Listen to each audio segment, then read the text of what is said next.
Because we don't have to have a quorum or anything of that nature. It's more informational, right? Correct. And I'll turn it over to Pam. Pam, if you want to do roll call. So I will do roll call. Chair. Here. I'm here. Vice Chair. Present. You're fading out, Pam, or is it me? Secretary Witten. Okay, there we go. Regent Cox. Regent Finan. Here. Regent Girdler. Regent Green. Regent Herding. Here. Regent Hodges. Here. Regent Jackson. Present. Regent Martin. Here. Regent McGraw. Regent Benowitz. And Regent Stevens. Here. Okay. I do not believe that we have a quorum, but we may proceed with the update. Great. Thank you, Pam. Hi, everybody. Good to see all of you here today. Before we pull up the presentation, we have some new team members. Well, not new to the team. They've been working on this work and certainly in the background, but you just haven't had the opportunity to meet them yet, and you'll be hearing from them today. So I wanted to give a chance for them to introduce themselves before some of them do present today. So I'll work my way. Ben, I don't think everyone's, some may have seen you already, but I'll let you introduce yourself. Good afternoon, everyone. Ben Krishilis. I'm a director in our strategy and operations practice at Huron, focusing on student and academic strategy. I've been with Huron for a little over 7 years, based in Chicago, and I've been supporting the academic programming work stream with Veronica and Jess. Yep, so Ben is one of our experts in the academic area. So thanks, Ben. Steph, supporting our PM work. Yes, hi everybody. My name is Stephanie Demas. I have a background in organizational transformation and talent strategy work, and I am helping support Pam and Dr. Sarah Ballard in the project management project. So excited to be here and meet you all. Great, thanks, Steph. Elena. Thanks, Jennifer. Hi, everyone. I am Elena Rajwani. I am based in New York, and I'm an associate at Huron. I work very closely with Hannah on the organizational design work stream, and my background in Huron is really on project management, operations, and implementation support. Thank you. Andy. I think you're on mute. Can you hear me now? There you go. Yep. Awesome. Sorry about that. Hello, everyone. I am Andrew Cotter. I am an analyst with Huron, located in Chicago, and I am assisting with the org structure. Background is in finance and budget. So excited to meet everyone here and join the team. Thank you. And I think everyone met Jess, so everyone knows Jess. If you want to say hi, Jess. Hi, everyone. Nice to see you all again. There we go. You remember Jess from our previous work. And then, of course, everyone knows Veronica and Chris. And I think that is all of us. So with that, I'll go ahead and we can dive into putting up the presentation. And I'll talk to you a little bit about what we're going to cover today, where we are in the timeline, and then we'll go from there. So I'll wait till we get our presentation up. There we go.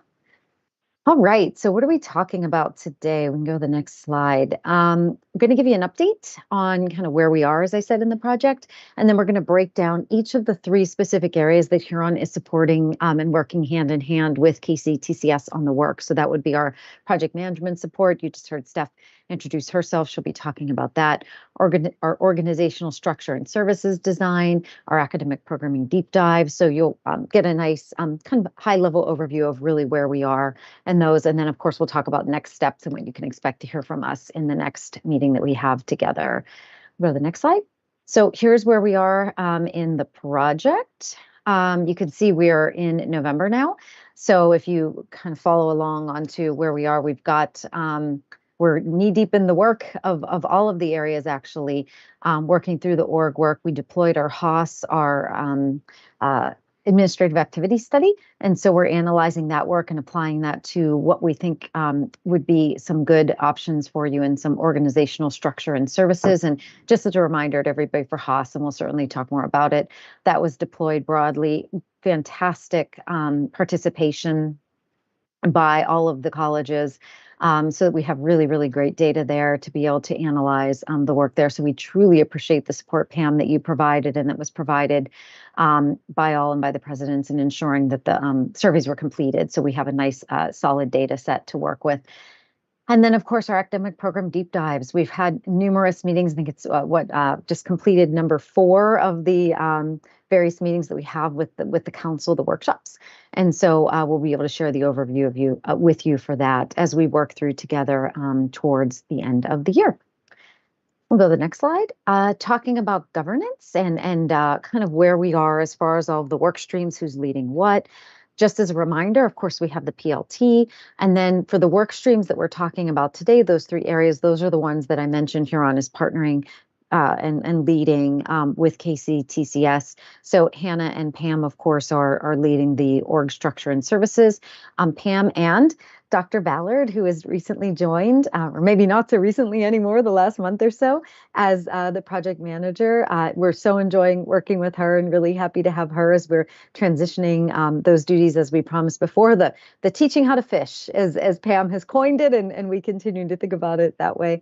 And then the academic programming deep dives with Dr. Wagner, and appreciate the great partnership there. And then the other work streams, the KCTCS is leading, but we are providing templates and tools and things so that these can be tracked as well.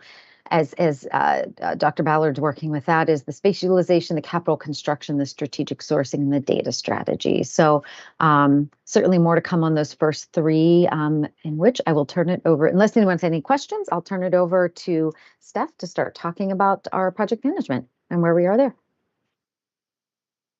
So Steph, I think we're good to go. Great. Hi, everybody. So just very briefly, as Jennifer just mentioned, we kind of think of these projects in 2 different categories, and you'll see that Jess and Alina and Andy and Veronica are going to talk about the 2 Huron-led ones of academic programming and org, and I'm going to talk a little bit about the project management one, which ties really nicely in with the KCTCS-led ones. So for the KCTCS, we'll go to the next slide. There you go. We see some of these templates that we're helping to create. So I really view this as a partnership really closely with Dr. Sarah Ballard, who's been doing a really incredible job of leading these projects and getting them off the ground.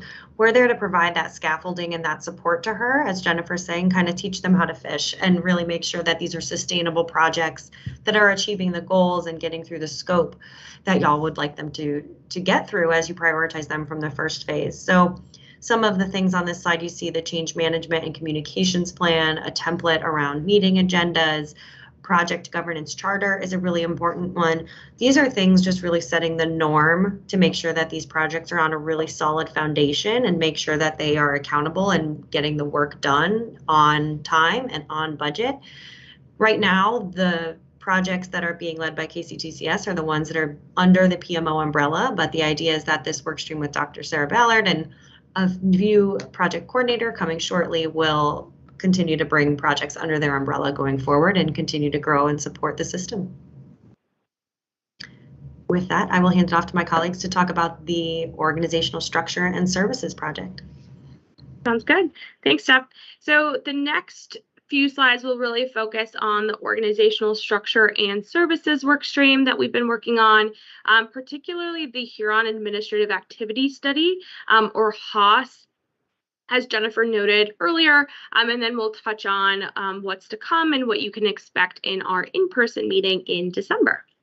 But if we move on to the next slide, I just wanted to give a quick refresher of what do we mean by HAAS and what do we mean by the Huron Administrative Activity Study. So what we did was we deployed this study, which asks individuals with administrative responsibilities, so staff or any faculty with those admin responsibilities, of how much time and effort they're spending on certain functions. So from a weekly average standpoint, how much are they spending on HR, on finance, on marketing?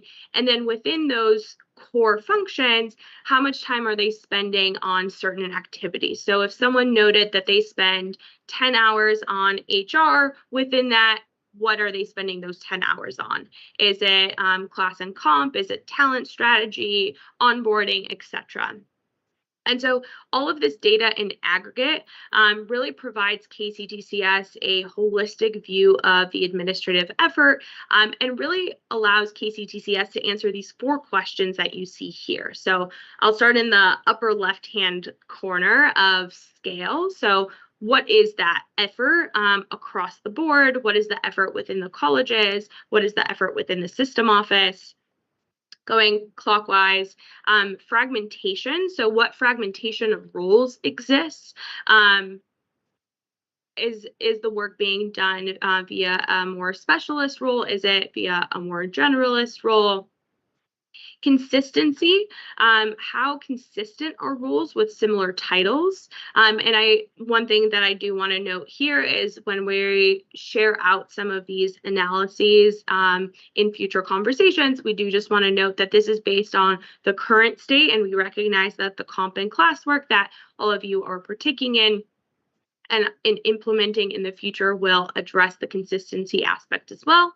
And then lastly is distribution. So how is the work distributed across the system office and the 16 colleges, and then within the system office and the 16 colleges? And in a few slides, we will show initial insights on what we're actually seeing from the data. But I did just want to highlight one more thing on the next slide.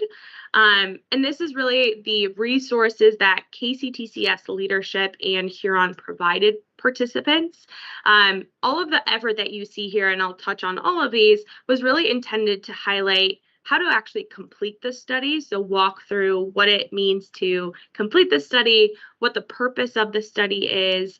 And this led to that 95% completion rate that Jennifer noted earlier. And we're very excited about it. And again, thank KCTCS leadership for supporting us in this effort and communicating out to their communities to ensure that we have all of this robust data. So currently we have about 1,700 individuals responded, or not currently, we do have 1,700 individuals who responded, and that is the data that we will be sharing.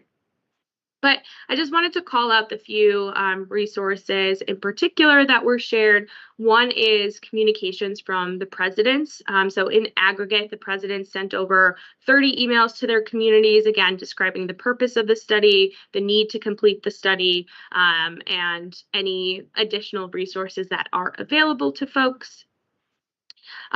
Huron and KCTCS leadership hosted a webinar soon after the deployment of the study to really walk through what is the study, what does it look like, how do you complete it, and we had close to 500 individuals or employees across the entire system join. We hosted 3 office hours where we were able to answer kind of more specific questions, and we had over 20 individuals join those conversations. And then lastly, we continued to monitor the email that we had from the last phase of work, and we received over 80 inquiries. Majority of the questions that you can see to the right here were, again, around the purpose of the study or around some of the more technical aspects of completing the study. And so, like I said, the next couple of slides will really touch on initial insights from the study. In our next conversation that we have in a few weeks, we'll share additional insights focused on the functions, but we just wanted to share out what we're seeing and kind of where we're going with this analysis. So I'll turn it over to Alina to walk through that. Thanks, Veronica. I know Veronica's had a moment to go through what the process for HOS was and how it was implemented, but like she said, we want to give you a preview into the analysis and a couple of our initial findings that we're seeing at a high level. So overall, the study saw 1,805 full-time equivalents reported by all of the participants. And you'll notice that that is a little bit higher than the number of completions that Veronica shared, about 1,700. But that happens when individuals report more than the 37.5 hours in their typical work week. So I just want to call that out in case you noticed that difference. We see that that effort is distributed across 17 different functions, and so those are listed on the right-hand side on the chart with all the colors. And on the left-hand side, you can see how that effort is allocated across those 17 functions. So, for example, we can see here that 13%, which is that purple box, of effort was reported within enrollment management. And similarly, 8% was reported for information technology, academic program support, student services. So this gives us an understanding of how effort is distributed across the different functions.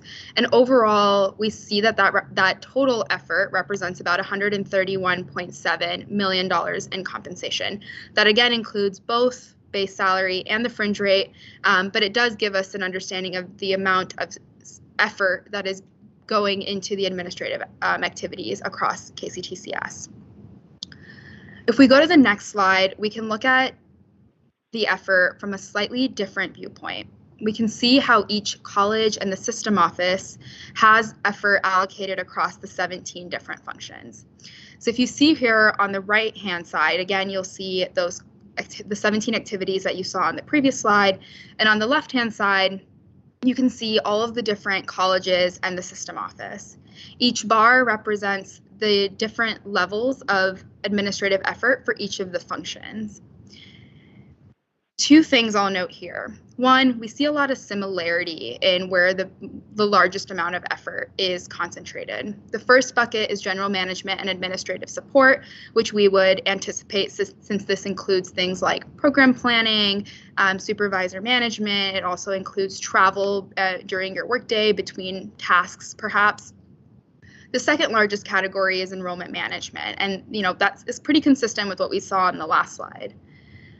But what I find striking is actually what sets each of these colleges apart. And what we can see is that they're all very different in how they concentrate their efforts. So for example, if we look at Southeast on the second bar, you can see that they spend 19%, which is that light blue bar, of effort on information technology. Whereas if we look at Maysville, which is a couple rows down, they spend 14% of their effort in academic program support, which is the red bar. And so you can really start to see where different colleges may have unique needs or specialize, and that of course has implications for how we think about organizational design in the future state. If we go to the next slide, I want to give an overview of what's to come. So I know Jennifer and Veronica have talked about our deployment of HOS and the different types of analysis that we've done. I know I've given a very brief preview into the types of analysis that we're doing. But as we move forward, we're really going to focus in on some of the key functions for KCTCS and try to understand, what does the current state look like? How is effort currently distributed even within those functions? And what does that mean for organizational design? So when we meet again in about a month, we'll look at what we've found about the current state for some of our prioritized functions, and then we'll look at different types of organizational concepts that may help us think about how we might optimize effort and the distribution of administrative effort. So I'll pause there and see if there are any questions or reactions.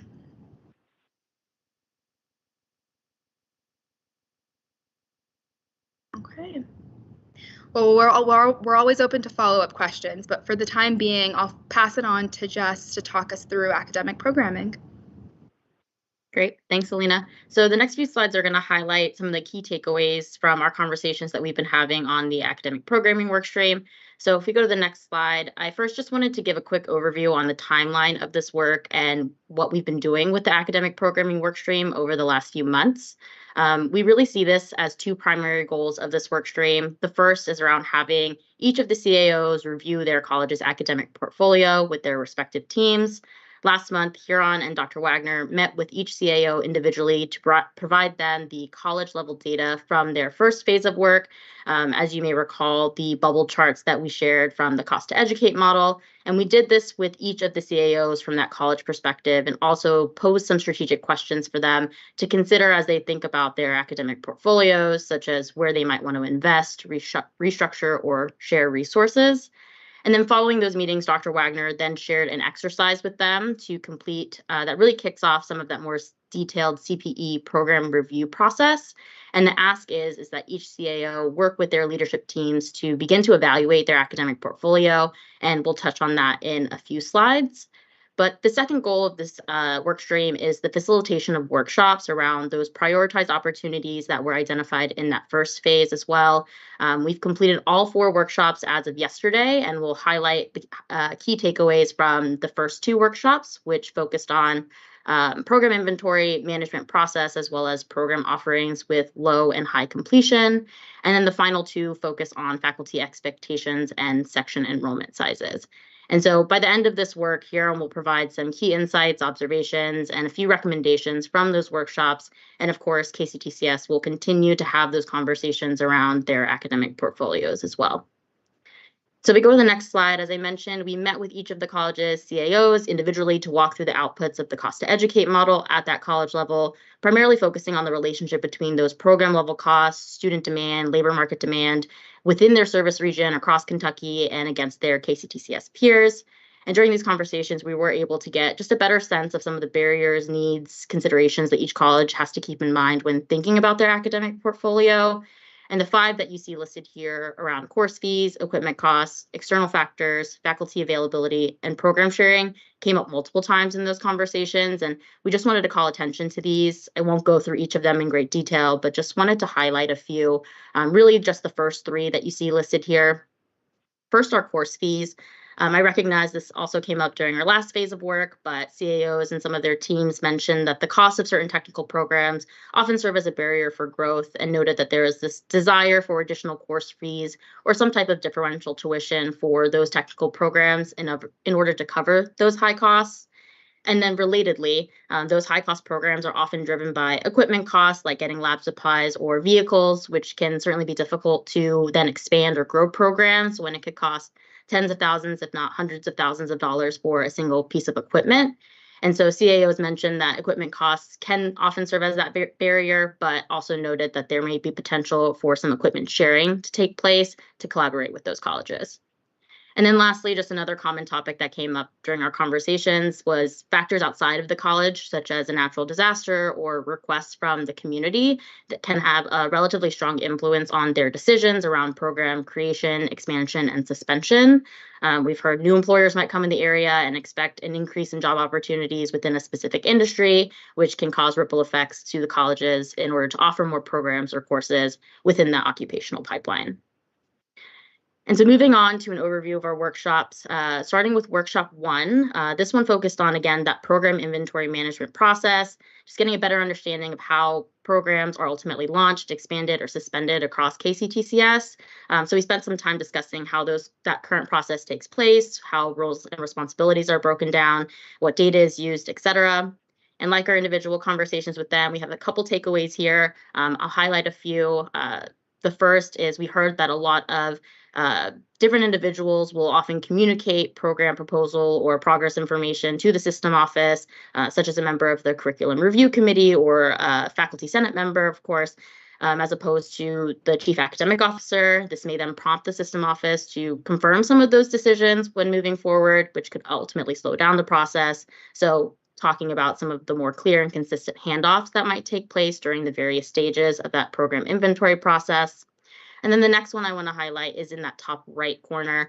During the workshop, we also talked a lot about the initial program proposal process and CPE's need for detailed information and data, which the CAO said was really helpful with their planning. However, in many cases, CPE has also requested additional information from them, oftentimes related to employer demand, which can be somewhat burdensome to the college to have to collect new information from different sources. So they did suggest some type of checklist or list of data definitions that could be helpful to ensure they're including all the right information during that initial submission. And then workshop 2 was more focused on program offerings and enrollment, and really honing into some of that data around enrollment and credentials awarded. And so similarly, there are a few key takeaways from this workshop, many of which we've already seen on some of the previous slides, but primarily are related to barriers to growth. For example, a lot of CAOs noted introducing new programs or expanding programs can be difficult for a multitude of reasons, but the most common being the lack of certified or specialized instructors that are available, limitations due to accreditation requirements, and then again, the equipment costs, as we mentioned before.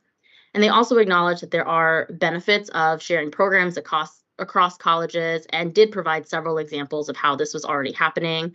But it also note that this can be restricted only to a subset of courses, like certain online courses, because it may be difficult to share physical resources when campuses are so spread out across the Commonwealth.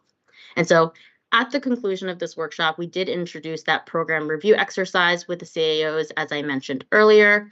So if we move to the next slide, Dr. Wagner did share a program review exercise with the CAOs a few weeks ago that asked them to review their college's academic portfolio and group each program area into one of three categories. The first is program areas well positioned for sustainability and growth. So these are program areas that are seeing success in the market, whether that be related to student demand or employer demand, and may be relatively inexpensive to run.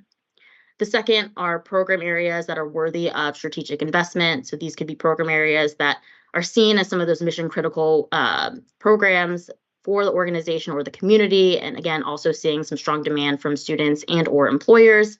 And then the third bucket is program areas that are candidates for significant modifications or sunsetting, expensive programs that may not be seeing some of that positive student and or employer demand and may not provide a lot of value to the institution at this time. And so each CAO has received a template with instructions. And again, the ask is for them to utilize the data that we shared with them from our Cost to Educate model, as well as other data elements at their disposal to review their academic portfolio. And that will be completed by December 15th and shared with Dr. Wagner. And they're also asked to meet and discuss all of this with their presidents and share out the results of that exercise as well. I know that was a lot of information, so I will pause briefly just to see if there are any questions or reactions or comments to any of the materials from the academic programming workstream.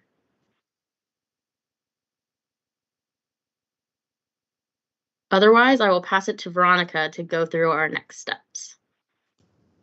Okay. So we really wanted to use. Oh, go ahead. I have a quick question. So did the participants feel like we are now streamlining to be able to offer services in a more prompt and efficient manner to be more responsive to the community partners?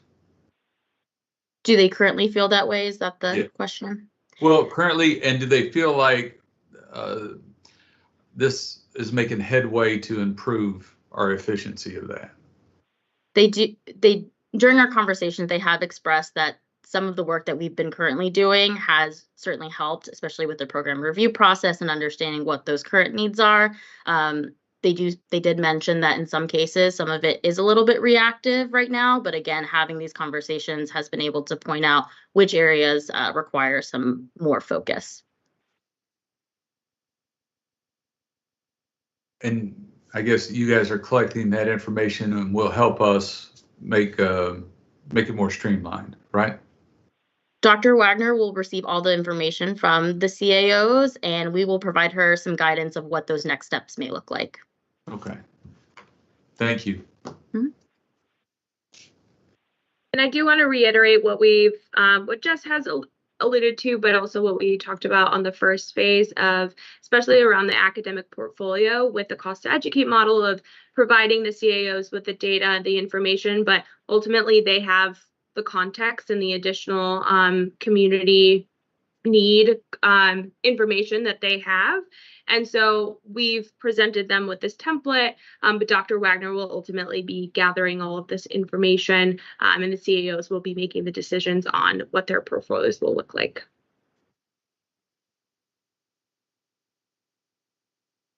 But in terms of next steps, again, I recognize that we are over time and we've gone through a lot of information, but we really did just want to use today as a high-level update.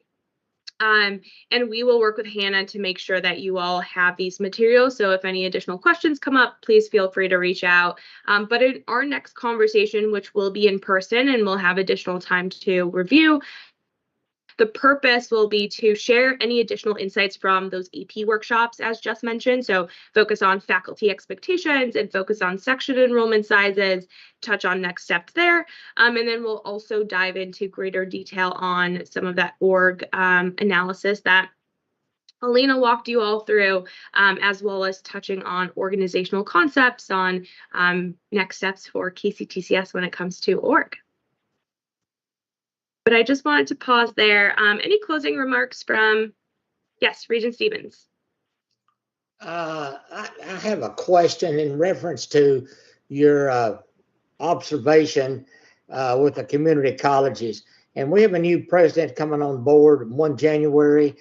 Will you all, or will there be information provided for him in reference to the structure, not only of the systems office, but of the 16 colleges, for example? And, you know, everybody has their own ideas and suggestions, but when we're looking at making major changes for us financially down the road, we need to put as much information out there for our community colleges to have good practices. So that's my question to you, is that, you know, will be some suggestions or ideas coming forth in reference to the best way, I guess, to spend their money, because it is allocated to them and is for them. Thank you. Kim, I see you went on mute. I don't know if you wanted to. Happy to answer though. So to all the regents, just as we went through the analysis phase, and now that we're in the implementation and deeper analysis, Huron will always provide recommendations. They do not provide mandates. So at the time that the recommendations come through, all of the leadership will sit down and talk about what should be the priorities, just as we did with the 12 priorities before.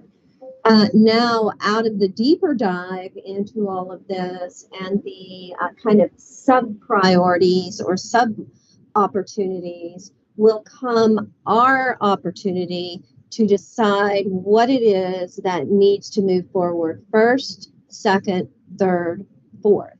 And so I think that is how it will work again, just as it did before. I hope that helps. Thank you.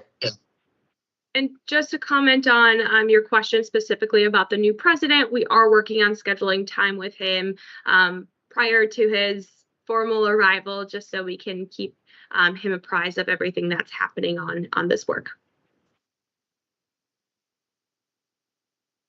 That'd be good. Pam or Hannah, any closing remarks? So, oh, go ahead, Hannah. No, go ahead. I was just going to say that Regents and to even more the leadership and staff and faculty who have been assisting with all of this work, it has truly been a collaborative effort and continues to be a collaborative effort. And so I cannot express my appreciation enough to our staff and faculty and to Huron for the manner in which they have been working on this. Thanks, Pam. All right, then. Well, I guess if there's no other questions, we will leave you for today to continue on with your agenda, but we'll talk to you again soon. I'm looking forward to it. Have a good rest of the week. Take care. Bye-bye. Thank you. Thanks, everyone. Thank you. Bye. Hey, Pam, there's no need for us, I mean, there's no action or anything, so no need to develop or announce a quorum or anything of that nature, right?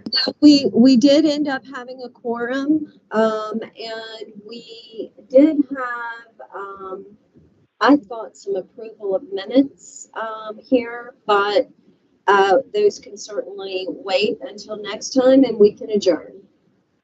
Okay, let's just do that. Okay. Maybe. Motion to adjourn. So move. And second, Second. and by consensus. Thank you Bye. all. Have a good evening. Thank you. You too. Thank you.